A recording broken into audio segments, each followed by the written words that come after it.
Nasty cherry tomato popping in my mouth traumatized me for 20 years. Each time I consider eating a tomato, I am overcome with emotions of disgust, fear, and severe apprehension. They are my nemesis. If there were no more tomatoes on Earth, I would be devastated. Never go full tomato. For the past year, I have collected data from 257 respondents regarding their psychological connection to tomatoes, their demographics, and their preference of tomato size. I have completed a mixed quantitative and qualitative analysis using R. Today, I am here to showcase my findings.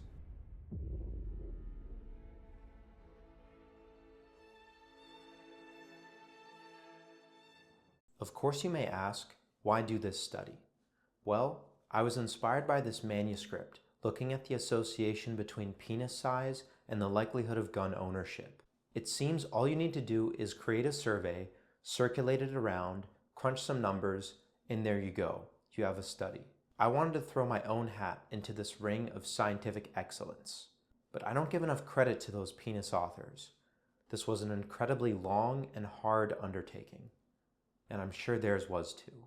I created a 90-second survey collecting demographics and baseline habits such as diet. I then asked participants to choose their favorite size of tomato for purchase and then rate each size of tomato 1 to 5 on a Likert scale. I gave away 2 $25 Amazon gift cards to any participant. Some would argue this is both a meager financial incentive and a sign of approval for imperial capitalism. I will speak with my funding committee and aim to provide better survey rewards in the future. Unsurprisingly, collecting responses was our first great challenge. This was convenience sampling. I was looking for anyone available who could fill out the survey. I promoted on my Instagram and TikTok pages. Then I turned to Facebook and posted in every single tomato-related group known to man and woman. I was labeled a scammer and exiled. My banishment was a cause for celebration and unification in these communities. I turned to Discord and I faced ridicule. They grabbed their tomatoes and threw them at me. As a last resort, I turned to my own friends and I found their responses to be cold and callous. This process actually took 1 whole year. Granted, I did nothing for 11 out of those 12 months. When you scour the internet for responses, you collect some unserious ones.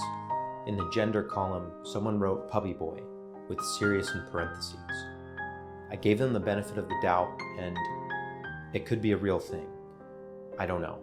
I would have to look into it more. One respondent claimed they only eat tomatoes in the diet section, which are 95% water and contain minuscule amounts of protein and fat. And yet this user claimed to have reached the age 25, which is seemingly impossible. For psychological connection, someone wrote "cum-tato." Is this a personal expression of tomato-related exuberance? It's certainly not one of the dozens of tomato cultivars of which I'm aware. Another respondent directed their ire towards me, simply writing, "Fuck you." I was hurt and worried that no publication would accept my findings with such responses. Not to mention my other big issue, bots. The Transformers, more than meets the eye. I received 100 responses in a single day. To see my survey grow in size certainly aroused my attention, but as I went deeper in, I realized that the responses were not tight in terms of phrasing. They were meandering and suspicious of generative AI. People botting for a $25 Amazon gift card could be a recession indicator. The survey was prefaced with an attestation where users promised they would only submit 1 response. While I thought this was foolproof, my only mistake was that I only gave the option of selecting yes. I took a systematic approach to removing bots. Major flags included duplicate responses, spam or nonsense in the free text, or highly illogical inconsistency in responses. For example, if you were a 42-year-old female from South America, I wasn't buying that your email was davidscott69@verizon.net. Minor flags included burst submissions in a window of a few minutes and suspected use of generative AI. After filtering out major flags, we went from 391 responses to 257. I would say the quality of the data was not unreasonable after this.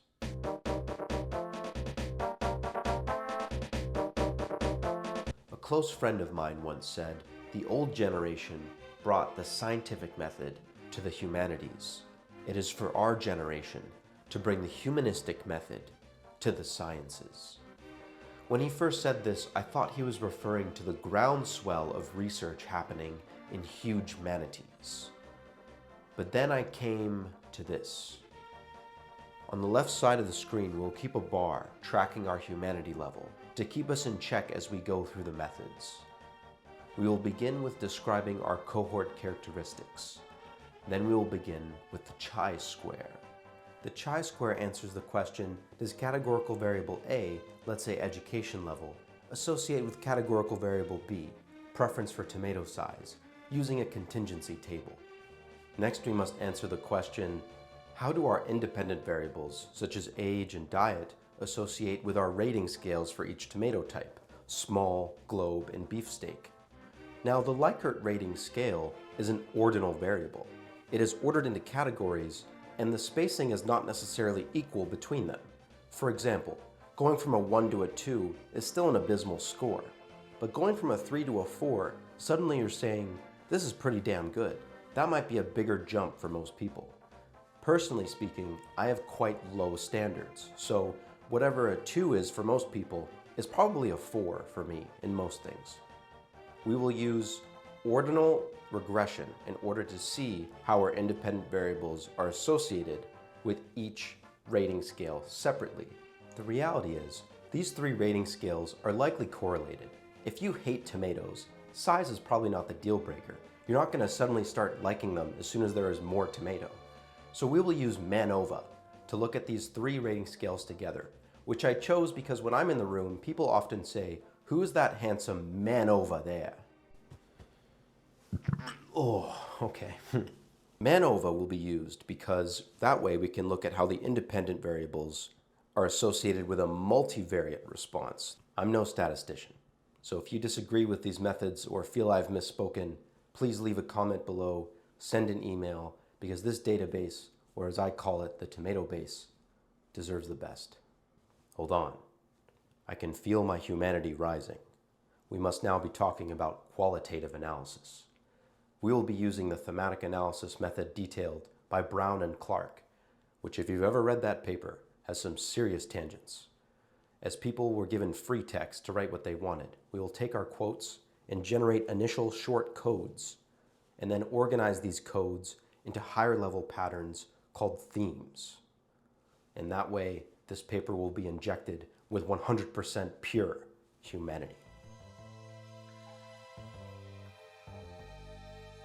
49% of these participants had at least a college or university degree, and 39% had a graduate or professional degree on top of that. So this was a highly intellectual sample, as you can see in the responses that we got.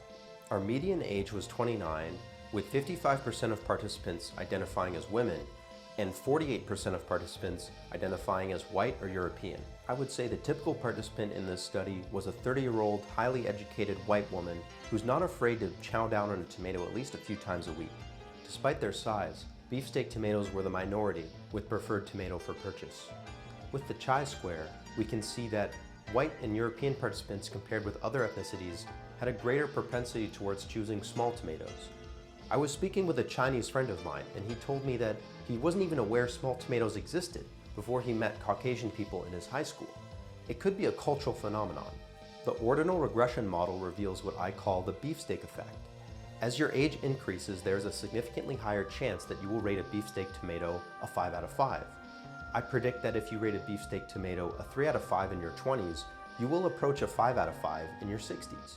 It can be intimidating to get a handle on something so big. It can take experience.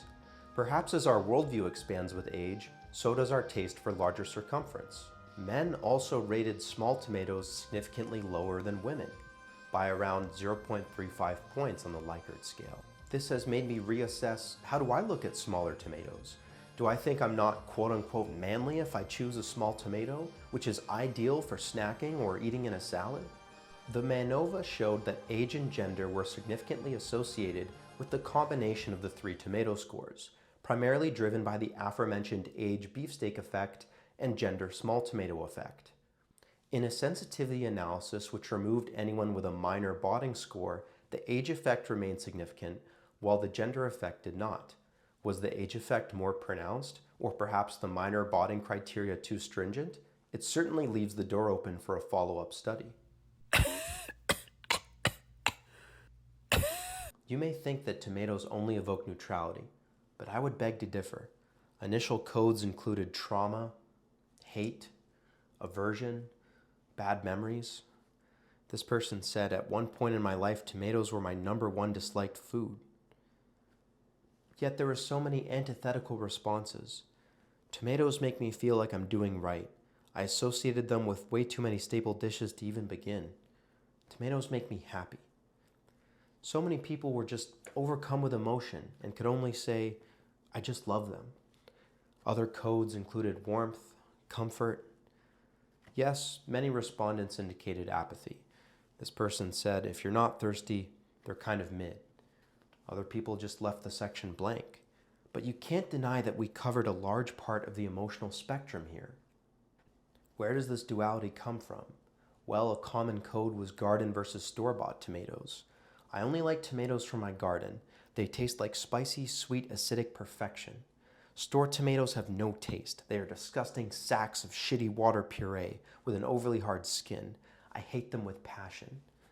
Another person mentioned how store-bought tomatoes are flavorless, stiff, expensive. People mentioned how they would slice fresh tomatoes from their garden or make homemade bruschetta. Has individual flavor been lost in the commercial agricultural machine? Are so many of us stuck in a concrete jungle where we eat the same tomatoes from the same giant farm? Tomatoes are a cross-cultural phenomenon. I grew up in northwest part of China, and my grandma used to make homemade tomato sauce each summer. There were links to Korean food, Tamil, Mexican, just to name a few. My nonna brought her own heirloom tomato seeds from Italy when she emigrated. My code for this was most Italian sentence in history. Tomatoes may be synonymous with Italy, but they actually originated from South America. Now they've spread all over the world. No wonder they call it a globe tomato. Through this connection to cuisine, we have a connection to family. My grandfather, who was from Colombia, had a tomato farm. Now, this person spelt Columbia with a U, so I don't know if they're referring to the university or the sportswear company, but regardless, people connected with their parents, their grandparents. I like tomatoes because they're great for soups and stews, which can be made for a larger number of people, and therefore shared. Did you know that olfaction, our sense of smell, is connected to the hippocampus, the part of the brain that creates and organizes memories? Tomatoes remind me of my grandmother, who used to make a homemade tomato stew every weekend. The smell of cooking tomatoes still brings back that warm feeling. It's a small but meaningful emotional connection. Reading all these responses, I realized how I become so jaded in my adult life that I forgot these simple joys. I thought back to the spaghetti and meatballs that my mother used to make. I present to you 4 themes generated from these excerpts and codes. Tomatoes polarize humans and unearth the duality of emotion. Tomatoes symbolize the rural struggle against urbanization. Tomatoes are a means of connecting with our cultural identity. Tomatoes strengthen familial bonds and connect us with our childhood.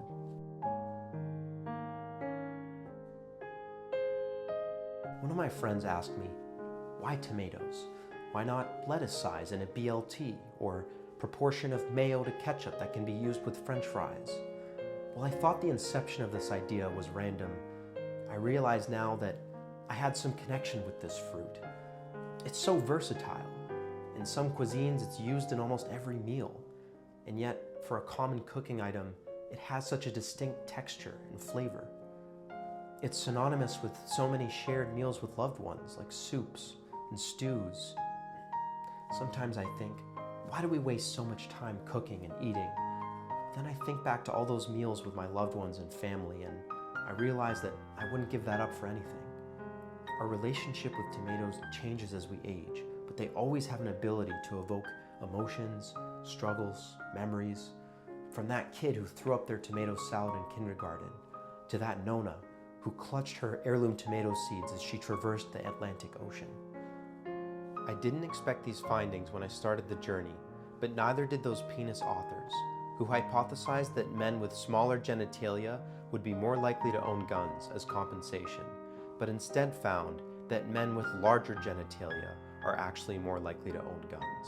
I leave you with this. Confucius once said, "A common man marvels at uncommon things, but a wise man marvels at the commonplace." We received extensive feedback for this study. Someone mentioned we could do a subgroup analysis by hair color. Many people brought up that Roma tomatoes were not included, which was due to both a lack of knowledge and lack of effort for correction. But please, send us an email if you're interested in helping. We still need a supervisor and a statistician. We're looking at low reputation journals right now, but surely we could aim higher. For now, thank you for watching.